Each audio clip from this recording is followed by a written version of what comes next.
নুরুল হুদার ওপর mob justice অগ্রহণযোগ্য, স্বরাষ্ট্র উপদেষ্টা। শেরেবাংলা নগর থানায় দশম, একাদশ ও দ্বাদশ জাতীয় সংসদ নির্বাচন পরিচালনায় দায়িত্বে থাকা নির্বাচন কমিশনগুলোর বিরুদ্ধে দায়ের করা মামলায় রোববার রাতে গ্রেপ্তার দেখানো হয়েছে সাবেক প্রধান নির্বাচন commissioner CEC K M Nurul হুদাকে। গ্রেপ্তারের সময় তার সঙ্গে যে মব জাস্টিস হয়েছে তার বিরোধিতা করেছেন স্বরাষ্ট্র উপদেষ্টা লেফটেন্যান্ট জেনারেল অবসরপ্রাপ্ত মোহাম্মদ জাহাঙ্গীর আলম চৌধুরী। অ্যারেস্ট হয়েছে নুরুল হুদা সাহেব। আর এটা হলো গতকালকে উনি ইসে থেকে অ্যারেস্ট হয়েছে, কি জানি বলে এই উত্তরা থেকে। বাট ওনারে যে যেভাবে করা হয়েছে যে মব জাস্টিস, এটা হলো কোনো অবস্থায় গ্রহণযোগ্য না। যদি কোনো কিছু থাকে, এইসব কোনো ঘটনা ঘটলে আইন শৃঙ্খলা বাহিনীর কাছে তারা হস্তান্তর করবে এবং আইন শৃঙ্খলা বাহিনী প্রপার অ্যাকশন নেবে।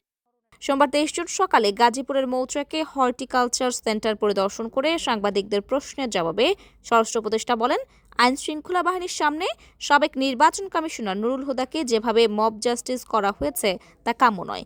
এই ঘটনায় আইন শৃঙ্খলা বাহিনীর কেউ জড়িত থাকলে তা তদন্ত করে আইনগত ব্যবস্থা নেওয়া হবে।